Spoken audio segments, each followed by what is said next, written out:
Good evening students and welcome back to Shiksha Science Academy. Today we'll start a new topic of standard 12th electrostatics only, that is electric flux. Okay, before starting that what is electric flux and what is flux only, I'd like to tell you that this topic is totally belongs with electric field lines only, that is the previous video. Okay, previous video में हम लोगों ने सीखा था electric field lines की क्या क्या properties होते हैं, isn't it? So उन्हीं प्रॉपर्टीज से रिलेटेड ये फ्लक्स भी आता है. सबसे पहले तो आपके दिमाग में ये क्वेश्चन आएगा कि ये फ्लक्स का मतलब क्या है. What do you mean by this word flux? Flux का मतलब होता है ढेर, क्वांटिटी, किसी भी चीज का. ठीक है, तो before going jumping on to the topic that what is electric flux के, हम पहले ये जानना चाहेंगे दैट ये कैसे रेलेवेंट है बाकी और सारी चीजों से. लाइकवाइज अगर हम बात करें that just the electric field lines, अगर मान लेते हैं कि कुछ अमाउंट ऑफ वाटर एंटर कर रहा है, ठीक है, आपके टैप से the amount of water that is entering in any room, किसी भी रूम में अगर वो एंटर कर रहा है तो that water will have its own direction. उसका खुद का मैग्नीट्यूड होगा, वो उसका खुद का एक डायरेक्शन होगा. अंडरस्टूड? उसी तरीके से अगर आपका रूम का कोई खिड़की खुला है, विंडो खुला है, तो उस विंडो से अमाउंट ऑफ एयर एंटर कर रहा है. ठीक है, तो जितना अमाउंट ऑफ एयर एंटर कर रहा है उसको डायरेक्शन पता है कि आपको खिड़की की तरफ अंदर जाना है. ठीक है, तो ये डायरेक्शन वाली बात है जो इलेक्ट्रिक फील्ड का भी होता है. इलेक्ट्रिक फील्ड आप जानते हैं कि it is a vector quantity. लेकिन let me tell you that flux क्या है. फ्लक्स एक वेक्टर क्वांटिटी, सॉरी एक स्केलर क्वांटिटी जिसका कोई भी डायरेक्शन नहीं होता, इसका सिर्फ और सिर्फ मैग्नीट्यूड होता है. अब इन चीजों को हम क्लियर करना चाहेंगे कि कैसे ये चीज एक वेक्टर चीज को लेकर आता है और खुद में स्केलर बना देता है. ठीक है, तो let me give an example. अगर हम आपको बोलेंगे कि बहुत अमाउंट ऑफ वाटर अगर एक झरने से पानी गिर रहा है, ठीक है, और आप चाहते हैं कि उसको आप एक बकेट पर रख लें, isn't it? तो झरना से पानी बहुत ज्यादा अमाउंट में गिरता है. अब झरना से बहुत ज्यादा पानी गिर रहा है तो आप अगर वहां पे छोटा सा बकेट लेके गए हैं तो वो तुरंत भर जाएगा. अगर बड़ा सा बकेट लेंगे तो उतना अमाउंट ऑफ पानी भर देगा. isn't it? तो यहाँ पे क्या हो रहा है कि बहुत ज्यादा अमाउंट ऑफ पानी गिर रहा है झरना से. ठीक है, तो इट डजंट मैटर कि आपका जो आपका कंटेनर है वो छोटा है या बड़ा है, वो तुरंत उसको भर देता है. First thing. दूसरा, अगर मान लेते हैं कि वो झरने से पानी जो गिर रहा है वो बूंद बूंद गिर रहा है या फिर उसका amount of quantity of water, the intensity of water जो है वो बहुत कम है, तो अगर आपका बड़ा बकेट रहेगा तो वो अमाउंट ऑफ वाटर जो एंटर करेगा वो क्या होगा, कम होगा. अंडरस्टूड? अब इसको इलेक्ट्रिक फील्ड में लेकर चलते हैं. मान लेते हैं कि ये आपका एक कोई सरफेस है, ठीक है, उसको आपने फोल्ड करा और इसको एक एरिया का शेप दिया. अब इस एरिया से 5 इलेक्ट्रिक फील्ड लाइंस एंटर कर रहे हैं, तो इसका इंटेंसिटी कितना है, 5. अगर इसको किसी और रूम में ले जाते हैं जहां पे इलेक्ट्रिक फील्ड का इंटेंसिटी बहुत ज्यादा है, तो इसी स्पेस से, इसी एरिया से the amount of electric field that is entering into it will be how much, that will be 10. Understood? तो फ्लक्स क्या है कि ये एक अमाउंट बता रहा है, ये क्वांटिटी बता रहा है, ये ढेर बता रहा है कि स्मॉल एरिया पे या किसी भी एरिया पे वो कितना एंटर कर रहा है. तो ये जो हमारा फ्लक्स है, that flux is depending upon many things. सबसे पहला तो it is depending, it is directly proportional to the intensity of electric field, intensity of electric field. और दूसरा जो ये डिपेंड कर रहा है वो हमारे एरिया पर डिपेंड कर रहा है. It is depend upon the area, surface area किस तरीके से. उसी हिसाब से मैंने डेफिनेशन फ्रेम करके यहाँ पे लिखा है that it is linked to a surface area formed by intensity of field and area normal to the surface. किसी भी surface से वो क्या होगा, नॉर्मल हो जाता है. Understood? Now moving ahead, that इसको और बेहतर तरीके से बताते हैं that it is a scalar quantity. It is a scalar quantity. अब ये स्केलर क्वांटिटी कैसे है, इसको बताने से पहले I would like to pause the video और इस डेफिनेशन को आप लिखें. So now I have to tell you that how electric flux is a scalar quantity. इस चीज को समझने की कोशिश करते हैं. Let's understand this, that suppose the amount of water that is depending upon the its intensity कितना amount of water आ रहा है वो इंटेंसिटी पे, मतलब पानी के बहाव पर डिपेंड करता है, is it flow of water पे। अगर आप टैप पे जाएंगे, टैप पर जितना जितना उसका फ्लो ऑफ वाटर रहेगा, जितना amount of water, number of water droplets आ रहा है, that is its intensity, is it. अब वो उस इंटेंसिटी से जितना अमाउंट ऑफ वाटर फिल कर रहा है किसी भी कंटेनर को, उसके वॉल्यूम को इंक्रीज कर रहा है, तो वो उसका क्या कहलाता है, दैट इज इट्स फ्लस्क, ठीक है। तो वो सरफेस पे डिपेंड कर रहा है, वो इंटेंसिटी, वो दो चीजों पे डिपेंड कर रहा है, it is depending upon the intensity and दूसरा it is depending upon the area. Okay, अब हम बात कर रहे हैं कि ये स्केलर क्वांटिटी कैसे है, जबकि इलेक्ट्रिक फील्ड तो हमारा वेक्टर क्वांटिटी है जिसके पास मैग्नीट्यूड होता है, डायरेक्शन होता है, लेकिन ये स्केलर क्वांटिटी कैसे है। Okay, let me tell you that जो अमाउंट ऑफ वाटर आ रहा है उसके पास तो डायरेक्शन है, वो किसी भी डायरेक्शन में जा सकता है, उसके पास ताकत है, मैग्नीट्यूड है, स्ट्रेंथ है, उसके पास डायरेक्शन दोनों है। लेकिन अगर हम जैसे ही उस वाटर को बकेट में ले आते हैं तब उसके पास कोई डायरेक्शन रहता है क्या? I guess no. The amount of air that is entering into the room through the window, जब तक वो विंडो से एंटर नहीं करता है तब तक तो उसके पास डायरेक्शन होता है, लेकिन जैसे रूम के अंदर वो आके पैक हो जाता है तो क्या उसके पास डायरेक्शन होता है? नहीं।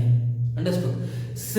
सिमिलरली इलेक्ट्रिक फ्लक्स के पास भी कोई डायरेक्शन नहीं होता है, उसके पास जो होता है वो सिर्फ और सिर्फ स्केलर क्वांटिटी होता है, दैट इज सिर्फ और सिर्फ मैग्नीट्यूड रह जाता है, ठीक है। अब बात करते हैं कि इसका जो सरफेस है वो उसके साथ कैसे लिंक हो रहा है, क्या हो रहा है, उन चीज को समझते हैं। कि मान लेते हैं कि ये जो इलेक्ट्रिक फील्ड है, suppose this is what your electric field, something this is your electric field. अब इस इलेक्ट्रिक फील्ड पे एक सरफेस को आपने नॉर्मली परपेंडिकुलरली उसके ऊपर रखा है इसी तरीके से, ठीक है। तो जितना, अगर ये सरफेस है तो इससे कितना लिंक हो रहा है, 1 2 3 4 5 इससे लिंक हो रहा है, ठीक है। हम लोग प्लेन सरफेस की बात करें, प्लेन सरफेस पे the number of electric field that is linking to the surface is around 6 link कर रहे हैं। अगर हम इसको ऐसा कर देंगे, टेढ़ा कर देंगे, टिल्ट कर देंगे बाय एन एंगल थीटा, तब कितना लिंक हो रहा है चेक करते हैं। ये इसका परपेंडिकुलर ड्रॉ करें तो हमको पता चल जाएगा, because this is what area, मान लेते हैं ये बी है, ये ए है और ये टोटल एरिया ए है। तो ये जो ए बी है, जो ए बी डैश है, ये जो लिंक हो रहा है एरिया, वो किस पे डिपेंड कर रहा है? वो थीटा पे डिपेंड कर रहा है, इजंट इट। सो इसको बेहतर तरीके से समझते हैं। इससे पहले हम ये जानना चाहेंगे दैट एरिया वेक्टर का डायरेक्शन कहाँ होता है। तो आप लोगों ने क्लास 11 में पढ़ा होगा एरिया वेक्टर के बारे में, that the direction of area vector is perpendicular to the surface, किसी भी सरफेस के परपेंडिकुलर होता है। एरिया याद है, एरिया क्या कैसा क्वांटिटी है? Area is a vector quantity. Volume कैसा क्वांटिटी है? It is a scalar quantity. कैसे? Area, this is what length, breadth and this is what its direction, ये इसका डायरेक्शन होता है। क्लियर? नाउ लाइकवाइज मान लेते हैं ये सरफेस है, तो सरफेस का एरिया वेक्टर कहाँ होगा? ये, और यही आपको डिसाइड करेगा कि किस डायरेक्शन में एरिया रहेगा। ऐसा ऐसा, जैसे एक छाता होता है, छाता को पकड़े रहते हैं, किधर से पकड़ते हैं? तो उसके हैंडल से पकड़ते हैं। अब उसके हैंडल को ही टर्न करते हैं तब ना, मान लीजिए इधर से बारिश हो रही है तो आप उधर टिल्ट करते हैं, इजंट इट? तो एरिया वेक्टर ही डिसाइड करता है सरफेस किधर होगा। अंडरस्टूड? तो एरिया का area is a vector quantity. तो यहाँ पे अगर ये सरफेस है तो इसका एरिया किधर होगा? परपेंडिकुलर टू द सरफेस, तो ये डायरेक्शन पे होगा, इजंट इट? तो अगर ये परपेंडिकुलर है सरफेस के, तो ये मतलब यहाँ पे परपेंडिकुलर सरफेस है, ठीक है। किससे? इलेक्ट्रिक फील्ड से। अगर ये सरफेस है परपेंडिकुलर तो area vector, this is what your area vector, ये आपका क्या हो जाएगा? एरिया वेक्टर हो जाएगा। अब एरिया वेक्टर के साथ इलेक्ट्रिक फील्ड का कितना एंगल बन रहा है उसको देखते हैं। So let's write down electric flux plus phi e, ठीक है, इंटेंसिटी डॉट एरिया, ठीक है। इसके मैग्नेटिक फॉर्म में लिखेंगे तो you will gate E A cos theta, you will get what? E A cos theta. अब यहां पे देखिए थीटा का वैल्यू इसका कितना है along with the electric field. Electric field ऐसा, ठीक है, तो एरिया वेक्टर के बीच का एंगल कितना 0 डिग्री, तो यहाँ पे कितना लिखेंगे 0 डिग्री। cos 0 डिग्री का वैल्यू कितना होता है, cos 0 डिग्री का value will get how much 1, so phi क्या होगा मैक्सिमम दैट इज EA। उसी तरीके से अगर आपने इसको टिल्ट करा बाय थीटा एंगल से टर्न करा, तो यहां से आपको देखकर ही समझ में आ रहा है कि पहले 6 लिंक कर रहा था, अब कितना लिंक कर रहा है 5।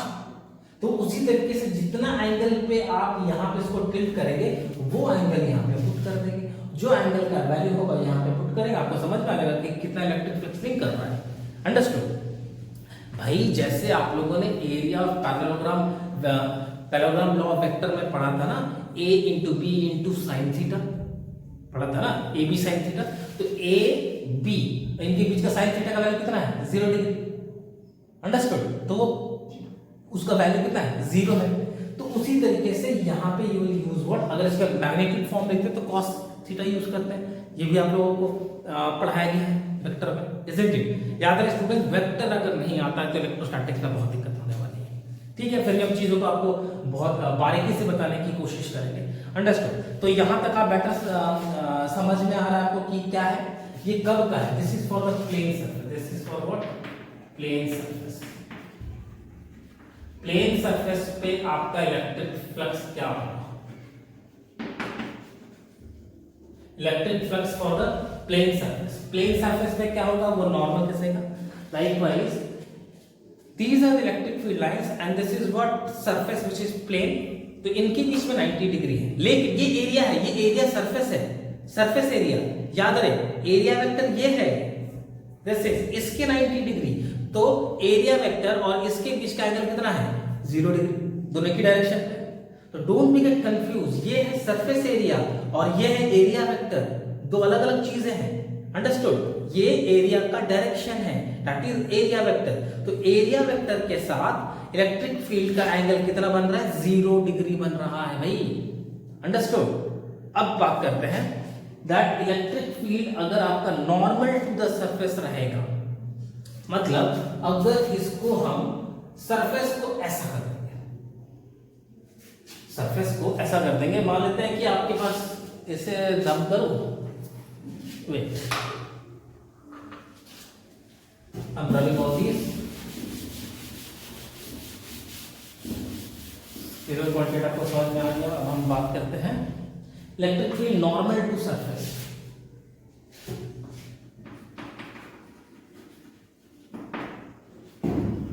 Electric field normal to surface, अगर नॉर्मल टू सरफेस है मतलब ये इलेक्ट्रिक फील्ड है, these are the electric fields, ठीक है। और इस पे आपने सरफेस को कैसा रखा 90 डिग्री रखा है, मतलब इससे परपेंडिकुलर अगर आपने जैसे रखा तो थीटा का एंगल कितना बनेगा, थीटा का एंगल बनेगा आपका 90 degree. You will get what 90 degree. और cos 90 का वैल्यू कितना होता है 0। कैसे समझते हैं कि मान लेते हैं कि अगर सरफेस को आपने जब ऐसा रखा था तो टोटल फ्लक्स लिंक कर रहा था, ये इलेक्ट्रिक फील्ड था और ये आपका सरफेस, कोई भी सरफेस, तो इस पे लिंक कर रहा था, ये इसका area vector, this is it's area vector और ये इलेक्ट्रिक फील्ड। तो हाथ और चौक के बीच का एंगल देखें 0 डिग्री होगा। अंडरस्टूड। तो लेकिन अगर जैसे ही इसको 90 डिग्री पे कर दोगे, मतलब जब ये ऐसा हो जाएगा तब ये इसको टच कर रहा है क्या, देखो, मतलब यहां आपने इसको ऐसा रखा है, ऐसा, तो एक भी टच हो रहा है क्या, नहीं, isn't it? मतलब एरिया वेक्टर इसका किधर है, इस डायरेक्शन में, तो ये एंगल कितना बना 90 डिग्री। तो phi e is equal to E A cos theta, cos theta का वैल्यू कितना हो जाएगा 90, cos 90 का वैल्यू कितना 0। तो इलेक्ट्रिक फ्लक्स लिंक कितना हो जाएगा 0। क्लियर है, समझ में आ रहा है what I am trying to से।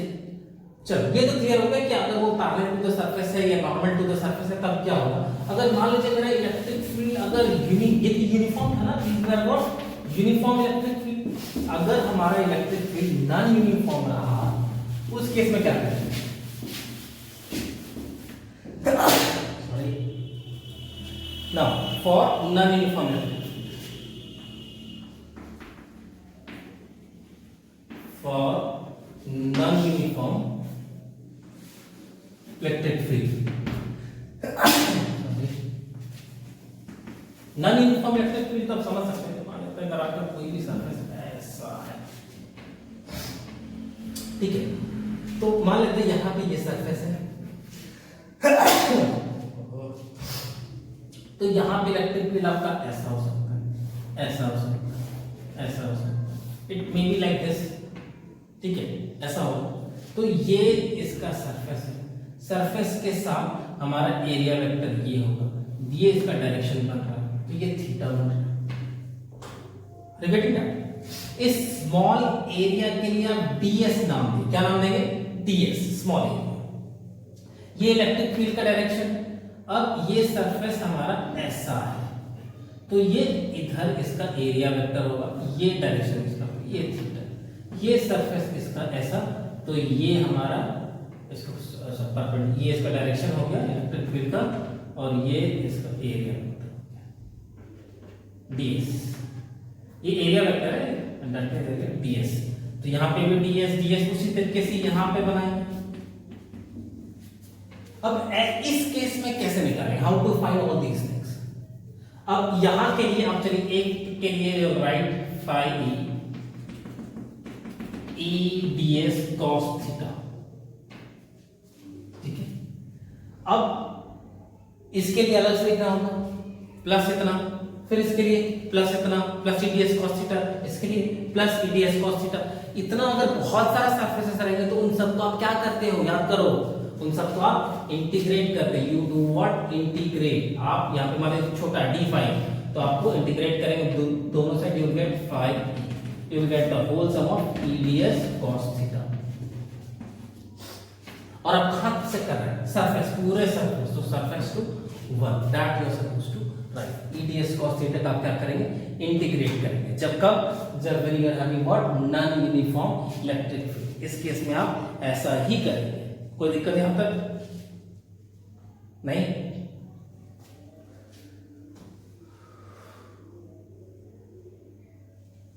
सिंपल है, अगर आप स्पष्ट चीजों को समझें कि हम क्या कर रहे हैं, ठीक है। हम हर सरफेस का अपना इलेक्ट्रिक फील्ड का डायरेक्शन और एरिया को नॉर्मल रखना है। एरिया वेक्टर मतलब जिस सरफेस है, सरफेस के आपको नॉर्मल रखना है। आपको ये दिमाग में रखना है कि ये हमारा एरिया है, सरफेस एरिया, तो ये हमारा क्या होगा, एरिया वेक्टर होगा।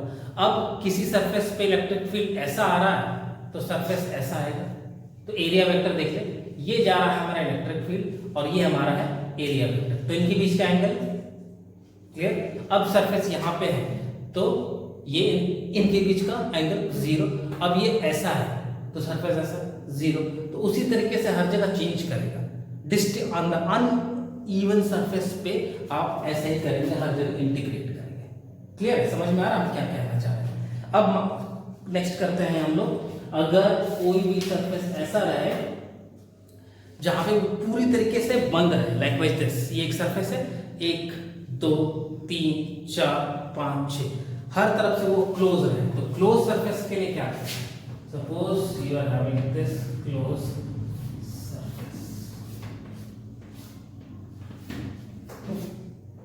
तो क्लोज सरफेस है like this,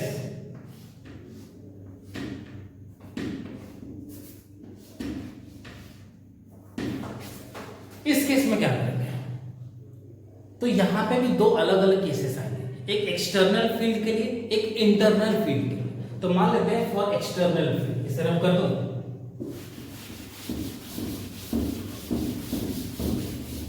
right what, if a close surface is put in an external field, if closed surface is put या फिर is kept in an external field, अगर external field में रखते हैं then electric flux, then electric flux linked with it, कितना हम उसको check करते हैं फिर लिखेंगे उसको। ठीक है।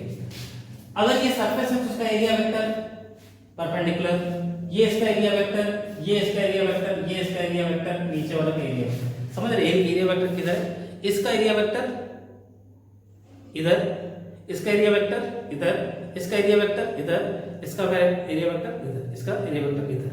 अगर एक्सटर्नल इलेक्ट्रिक फील्ड है, एक्सटर्नल मतलब मान दे इलेक्ट्रिक फील्ड हमारा इधर इस डायरेक्शन से आ रहा है, इधर इस डायरेक्शन से, ठीक है, और सरफेस सामने है, इलेक्ट्रिक फील्ड इधर से आ रहा है, ठीक है, और ये इसका बाहर वाला सरफेस है, ठीक है, ये बाहर वाला सरफेस। एक हम क्यूबॉइड बॉडी लेते हैं तो आपको बेहतर समझ में आएगा। मान लेते हैं क्यूबॉइड बॉडी है, isn't it? You can see that?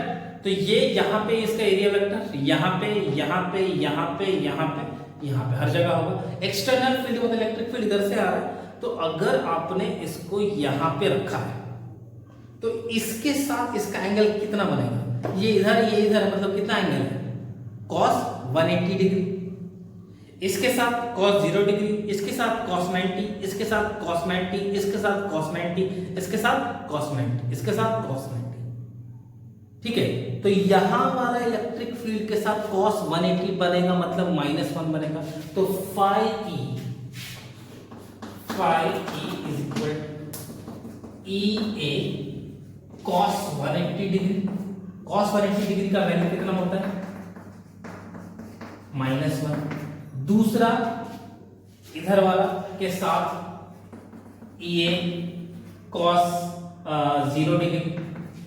बाकी इन चारों सरफेस का 1 2 3 4 चारों का हम यहां पे लिख ले रहे हैं, बस क्लियर आपको बता दे रहे हैं कि सबका कितना हो जाएगा, चारों का EA cos 90 डिग्री। क्लियर है? पता चल रहा है? तो सबका cos 90 होगा तो सबका वैल्यू कितना हो जाएगा? 0। इसका वैल्यू कितना हो जाएगा? 1। इसका वैल्यू कितना हो जाएगा? -1। मतलब यहाँ पे EA प्लस में, यहाँ पे EA माइनस में आएगा, तो ये दोनों क्या हो जाएगा? कैंसिल। तो टोटल इलेक्ट्रिक फ्लक्स लिंक कितना हो जाएगा? 0। चलो अब इसको सिस्टमैटिक वे में लिखते हैं, ठीक है। इसमें एक बात और है कि अगर हम क्लोज्ड सरफेस लिख रहे हैं तो वहां पे इंटीग्रेट करने के लिए, बिकॉज सबको इंटीग्रेट करना है, तो you have to write like this E ds cos theta, और उस पे क्या करना, ये गोल, इसे क्या वापस समझ में आएगा कि वो क्या हो रहा है? क्लोज सरफेस है। अब इसको जब एक्सपैंड करेंगे, व्हेन एक्सपैंड इट, तब तो आप अलग अलग निकाल रहे हैं, इसका अलग निकाल रहे हैं, इसका अलग निकाल रहे हैं, इसका अलग निकाल रहे हैं, इसका अलग निकाल रहे हैं, तो उस केस में you will write like this E ds small surface, E ds cos पहला वाला कितना है? 180 डिग्री सरफेस 1 के लिए, सरफेस 2 के लिए। अच्छा सरफेस आपको क्लियर हो ना कौन सा? ये 1 है, ये 2 है, ये 3 है, ये 4 है, ये ऊपर वाला 5, नीचे वाला 6 है, ठीक है। तो first surface E ds cos theta, second E ds cos theta, third plus E ds, ये 4 है ना, E ds cos theta plus 5 E ds cos theta, 6 E ds cos theta. अब सबके वैल्यूज को चेंज करें। ये 180 डिग्री पहला वाला, दूसरा वाला कितना है? 90 डिग्री, तीसरा वाला कहाँ है? दिस, तो इसके साथ 0 डिग्री बन रहा है भाई, बाहर है, इधर है 1 2 3 4 5 6, ठीक है। तो इसके साथ 180 डिग्री, इसके साथ 90 डिग्री, इसके साथ 0 डिग्री, इसके साथ 90 90 90, क्लियर है? तो फोर्थ, तो इसके साथ 0 डिग्री, इसके साथ 90 डिग्री, इसके साथ भी 90 डिग्री, और इसके साथ भी 90 डिग्री। तो ये तो आपको क्लियर पता चला कितना वैल्यू है? cos 90 का वैल्यू 0। तो मिलेगा क्या? E ds इन सबको इंटीग्रेट करेंगे तो you will get what? EA, ठीक है, cos 180 का वैल्यू -1, और ये EA +1, कौन वाला? ये वाला, सिर्फ यही दो टर्म्स बचे ना, तो ये हो जाएगा -EA और ये +EA। तो how much value you will gate? 0। Total electric flux linked with the coil you will get how much? 0। ये कब होगा? जब ये एक्सटर्नल फील्ड पे होगा। Understood? So take the screenshot of this. उसके बाद हम लोग आप लोग को इंटरनल फील्ड के बारे में बताएंगे। Okay, the next one is if closed surface is kept in an internal field, then electric flux will be linked. कहना क्या चाहते हैं, मतलब कहना ये चाहते हैं कि ये आपके पास क्यूबॉइड है जिसका 6 सरफेसेस है. अब area vector area vector area vector these are linked, इसका एरिया वेक्टर, ठीक है. अब अंदर का इलेक्ट्रिक फील्ड रहेगा तब इसके कंपेयर में सबके साथ, मान लीजिए इधर से इलेक्ट्रिक फील्ड हो रहा है तो इसके साथ कितना एंगल होगा, 0 डिग्री. इसके साथ बाहर निकल रहा तो कितना एंगल होगा, 0 degree 0 degree 0 degree 0 degree 0 degree. Are you getting that? हो सकता है इसके साथ 90 हो, इसके साथ 90 हो, लेकिन इन दोनों के साथ तो दोनों के साथ 0 डिग्री होगा. मतलब वो 0 नहीं हो सकता, कैंसिल नहीं हो सकता.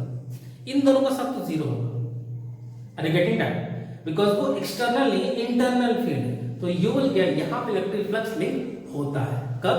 जब when it is kept inside the internal field. तो ये चीजें क्वेश्चंस आती हैं कभी कि इंटरनल फील्ड में और एक्सटर्नल फील्ड में इलेक्ट्रिक फ्लक्स जो लिंक होता है, तो उस केस में आपका फ्लक्स लिंक हो रहा है या नहीं हो रहा है, और कभी कभी ये पूछेगा कितना होता है. तो जब वो कितना पूछेगा तो आपको एक सरफेस दिया है, सरफेस के बेसिस पे निकाल लेंगे. कभी कभी जरूरी नहीं कि आपको ये क्यूबॉइड ही दे, आपसे ये भी पूछ सकता है कि सिलेंडर में क्या होता है. तो आप सिलेंडर जानते हैं कैसा होता है, ऐसा. तो ये पूरा एक क्या हो गया, स्फेयर हो गया, और ये वाला और एक तो 3 सरफेस हो गए इसके, ठीक है. कोन हुआ तो 2 सरफेस है, एक ये 2 सरफेस हो गए. स्फेयर है तो 1 सरफेस है इसमें. अरे गेटिंग दैट? तो ये सब क्या है, बाउंडेड फिगर्स है, दीस आर क्लोज सरफेस. सब में इलेक्ट्रिक फील्ड लिंक होगा कब, जब वो इंटरनल फील्ड का होगा. कितना होगा उस हिसाब से निकाल लेंगे, सरफेस सब इनटू कर देंगे, सब अब उसके अब एरिया से इनटू कर देंगे. You get that? Part wise करना है. चलिए अब हम लोग करते हैं न्यूमेरिकल लिखते हैं, तब हमको बेहतर तरीके से चीज को समझ में आएगा. ठीक है, तो pause the video and note it down. Numerical that I have written under the board, you can read it nicely. The electric field components in the given figure are Ex is equal to alpha x to the power half, comma E is equal to Ez is equal to 0, and which alpha is equal to 800 Newton per cm half to the power half. Calculate a flux through the cube. Number 2, charge within the cube. Assume side is equal to 0.1 meter. ये question. तो चलिए कुछ चीजें तो हमारे लिए यहाँ पे सिंपल कर दी गई है. ठीक है, दैट यहाँ पे इलेक्ट्रिक फील्ड सिर्फ और सिर्फ एक्स डायरेक्शन पे है, ना कि वाई और जेड डायरेक्शन. 0 डिमेंशन. ठीक है, ये क्लियर हो गया. इलेक्ट्रिक फील्ड सिर्फ और सिर्फ किस डायरेक्शन में, एक्स डायरेक्शन. नाउ अब हमको करना है क्या, we have to write the formula. Simple. So let's start that. Formula क्या है, क्लोज सरफेस है यहाँ पे, so we write E ds cos theta. We'll write what? E ds cos theta. चलो ठीक है, नहीं दूसरा यूज करना पड़ेगा. Okay, moving ahead we have written E ds cos theta. इसके लिए आप ये भी तो लिख सकते हैं, आप इसे भूलेंगे नहीं, that you can also write it like this, या फिर A. ये भी तो लिख सकते हैं. जब इसको मैग्नीट्यूड के फॉर्म पे लिखते हैं तब भी आप क्या लिखते हैं, E ds या फिर EDS cos थीटा. लेकिन जब आप इसको अलग अलग बनाएंगे तब आप क्या लिखेंगे, सारे सरफेसेस को अलग अलग लिखेंगे. तो एक क्यूबॉइड का कितने सरफेस होते हैं, मान लेते हैं ये हमारा 1 है, ये 2 है, ये 3, ये 4, ऊपर वाला 5, नीचे वाला 6 सरफेसेस. तो 6 में इसको तोड़ना पड़ेगा. Let's do it. 1 EDS cos पहला वाला कितना बनेगा, 180 डिग्री. सेकेंड वाला EDS 2 cos 90 degree. Third EDS cos 0 degree. Fourth EDS cos 90. ये तो आप लोगों ने पहले भी किया था, इसलिए आपके लिए थोड़ा आसान है ये वाला. फोर्थ फिफ्थ है. Fifth EDS cos 90 again plus EDS cos 90. 6. चलिए अब पुट करते हैं. आपको पता है कि ये और ये सबका वैल्यू कितना हो जाएगा, 0. बचेगा सिर्फ आपका ये और ये. तो चलिए सबसे पहले EDS cos 180 डिग्री का वैल्यू देखिए. शुरुआत करते हैं -1 से. ये वैल्यू हमारे लिए समझ आसान, तो ये -1 मैंने लिख लिया. उसके बाद सरफेस इलेक्ट्रिक फील्ड देख लेते हैं. इलेक्ट्रिक फील्ड यहाँ पे गिवन है, alpha x to the power half. तो यहाँ पे लिखेंगे अल्फा x मतलब x साइड पे, तो x का वैल्यू कितना है? तो देखिए यहाँ पे मैंने a लिख के रखा कि ये a है, तो a दूरी ये भी है, this is a, this is also a, this is also a, तो ये कितना दूर है यहाँ से? दिस इज a, तो उस x के जगह में put what a to the power half. Understood? चलिए हो गया। अब उधर का देखते, वहां पे भी कुछ वैसा ही लिखना होगा, लेकिन अगर हम cos 0 डिग्री इस सर्फेस की बात करेंगे थर्ड वाला, तो यहां से अगर a है तो यहां से भी तो a है, तो a प्लस a कितना हो गया? 2a। तो write for alpha 2a to the power half और value 1, you get this. So what you have got? Minus alpha a to the power f half plus alpha 2a half. Now what? इनमें से कुछ और चीजें हैं जो आप कर सकते हैं। सबसे पहले तो इंटीग्रेशन हम हटा दिए, जो कि हमको हटाना नहीं चाहिए था। Now what? इनमें से आप क्या करेंगे? इनमें से कुछ कॉमन निकल सकता है, कोई वैल्यू जो कि आप कॉमन निकाल सकते हैं, या फिर ऐसा कोई वैल्यू जो हमारा छूट गया है। So let me tell you कि अभी तो सिर्फ की लिखा था, ds कहीं पे लिखा ही नहीं है, तो यहाँ पे ds लिखा है, यहाँ पे ds लिखा है और ds का वैल्यू यहाँ पे पुट करता है। ds का वैल्यू यहाँ पे कितना है? हम द वैल्यू सरफेस, तो इसका सरफेस कितना है? a, तो इसका एरिया कितना हो जाएगा? ds स्मॉल है तो इसका इंटीग्रेट करने पे मिलेगा, तो इंटीग्रेशन जब आप हटा दोगे तो you will get what? a square. Similarly यहाँ पे मिलेगा, ये तो हाफ है, ये मिलेगा a स्क्वायर, ठीक है। तो अब ये पार कितना हो गया? a स्क्वायर प्लस हाफ और a स्क्वायर प्लस हाफ, तो मतलब आपका जो टोटल वैल्यू आएगा दैट विल बिकम व्हाट? अच्छा कॉमन निकालते हैं, फिर उसके बाद देखते हैं। अल्फा a बाहर आने वाला, ये 5/2 हो जाएगा, अंदर बचेगा 1 -1 और प्लस यहाँ से बाहर निकला क्या?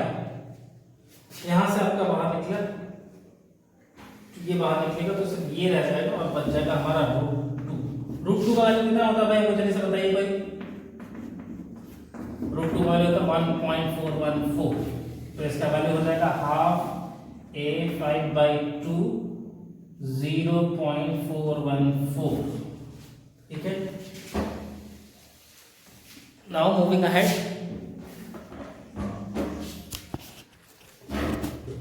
इसके वैल्यूज को कैलकुलेट कर सकते हैं। आप इसको क्या करेंगे?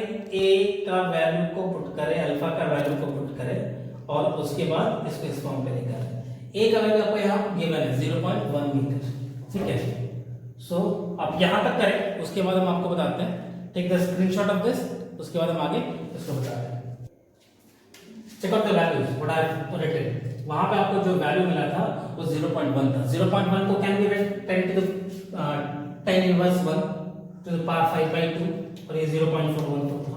अब इसको इससे मल्टीप्लाई करें, 800 into 0.41 you will gate 328, okay. और इस को हम क्या इस फॉर्म पे लिख सकते हैं? 0.1 टू द पावर 5 का होल पावर हाफ, भाई इसको तोड़ देंगे तो लिख सकते हैं ऐसा, ओके। नाउ तो ये इसको 5 बार इंटू करें, 0.1 into 0.1 into 0.1 into 0.1 into 0.1 you will get 0.00001 to the power half। इसको डेसिमल रिमूव करेंगे, you will get this का पावर हाफ। पावर का हाफ मतलब इसका रूट ओवर पुट कर सकते हैं, you will get this root over 10 का रूट ओवर कितना होता है? 3.1 समथिंग, तो उसका 100 का रूट ओवर कितना हो जाएगा? you will get 1/3.17 into 100 और इसको इससे डिवाइड करने पे यूज गेट दिस। अंडरस्टूड? और ये इसका यूनिट है इलेक्ट्रिक फ्लक्स का। तो चलो आज के लिए काफी है, उसके बाद हम नेक्स्ट टॉपिक पे गॉसेस थ्योरम को करेंगे। So be ready for that. Thank you.